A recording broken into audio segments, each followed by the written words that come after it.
मैं आपसे पूछना चाहूंगा इंद्रभूषण जी, मीसा की हाँ, लालू की हाँ, तेजस्वी की ना, क्या मतलब है? लालू परिवार एक मत नहीं है या ये भी रणनीति है? जब से लालू इंद्रभूषण जी जी। ने जी। जी जी मेरी आवाज आ रही है ना? हाँ, बिल्कुल आ रही है। जी, मुझे लग रहा है कि जब से लालू प्रसाद जी ने राहुल गांधी के इंडिया में उनके नेतृत्व पर सवाल उठाया है, तब से मामला कहीं और चला गया है। एक तरफ उनकी कांग्रेस से भी दूरी हो गई है, दूसरी तरफ अभी नीतीश कुमार जी बीजेपी के साथ बहुत कंफर्टेबल हैं।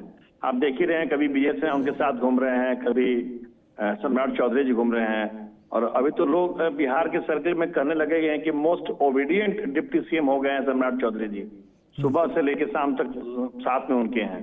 तो ऐसी परिस्थिति में राजद को लग रहा है कि हम अकेले पड़ रहे हैं।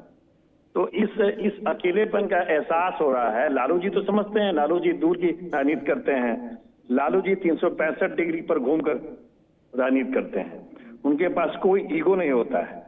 बेटी भी कुछ हद तक ये बात समझती है, लेकिन अभी तेजस्वी जी पूरी तरह उस राजनीति में, जो तिकड़मबाजी राजनीति में अभी परिपक्व अभी नहीं है। वो बहुत चीज ईगो लेके चलते हैं। तो लालू जी बहुत हद तक मामले को सलटाते हैं और ये फिर उसको अलग कर देते हैं। मुझे लग रहा है इसी द्वंद में भी अभी राजद घूम रहा है कि क्या करें, किसको जोड़ें, किसको पकड़ें, किसको लाएं। और इस द्वंद का परिणाम है कि पिताजी कुछ और बोल रहे हैं, पुत्र जी कुछ और बोल रहे हैं, बेटी कुछ और बोल रही है। जो मैं राजद को जानता हूं, अगर लालू जी कोई बात पहले करते थे तो उस बात को लोग आगे बढ़ाते थे। अब वो बात नहीं है। अब लालू जी धीरे धीरे बिहार राजद की राजनीति में नए पथ में अब जा रहे हैं और तेजस्वी जी आगे आ रहे हैं, और तेजस्वी जी की परिपक्वता नहीं होने से ये सब मामला फील्ड में आ रहा है, जो मेरी समझ है। नहीं, आपकी समझ है और आप बेहतर समझ सकते हैं, आप वहां की राजनीतिक हकीकत से अच्छी तरह वाकिफ हैं।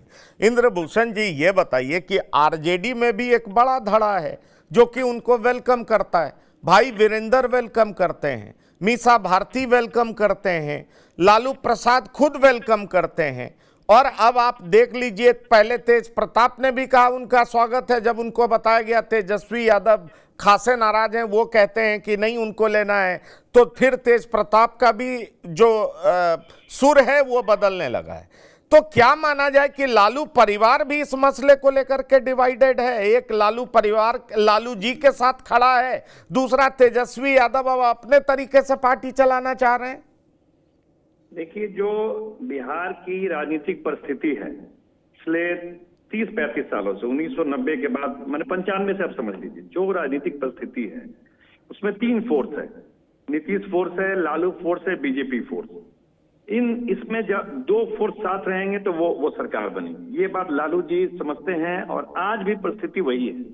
लोकसभा चुनाव में नीतीश जी की पार्टी को 14%, 15% वोट मिला, और वो ये एहसास करा दिया कि नीतीश जी के बारे में जो लोग अफवाह करें, भ्रम फैलाएं कि बीमार हैं, पार्टी कमजोर है, टूट रही है, जा रही है, कमजोर हो गई है, लेकिन उनके पास उनका वोटर इंटैक्ट। ऐसे में लालू प्रसाद को पता है कि अगर नीतीश जी उनके साथ नहीं आएंगे तो उनके पास 40 से 50 सीट आएगा, और यही राजनीतिक हकीकत है आज के डेट में। अगर नीतीश जी जिधर रहेंगे उधर सरकार बनेगी। तो ये लालू जी ये बात समझते हैं, लेकिन नीतीश जी अब तेजस्वी जी को क्या समझ में आ रहा है, कौन उनके राजनीतिक सलाहकार हैं, कौन उनको समझा रहे हैं कि, या वो प्रेशर बनाते हैं कि नहीं, मुख्यमंत्री हमको मान ले नीतीश कुमार जी। अब इसके पीछे का राजनीति तो आप भी समझ रहे हैं। तेजस्वी जी ही अब राजद के फेस हैं, तो तेजस्वी जी को लगता है कि नहीं भैया, अब नीतीश जी को थोड़ा सा हम दूर, जो होता है 2 कदम आगे 1 कदम पीछे आएंगे तो वो मेरे अंडर में आ जाएंगे। ऐसा तो होने नहीं जा रहा है। बीजेपी का भी यही है कि नीतीश जी उनके अंडर में लेकिन कहाँ हो पा रहा है।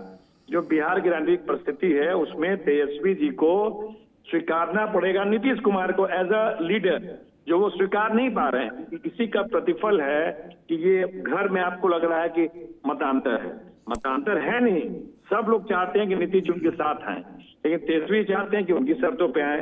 लालू जी के पास कोई शर्त नहीं होता है, लालू जी को सिर्फ सत्ता दिखता है। लालू जी सत्ता में आते हैं तब तय करते हैं तेजस्वी जी पहले ही तय करके आना चाहते हैं सत्ता में। इसी का परिणाम है कि ये पिता पुत्र की बोली अलग अलग आपको दिख रही है।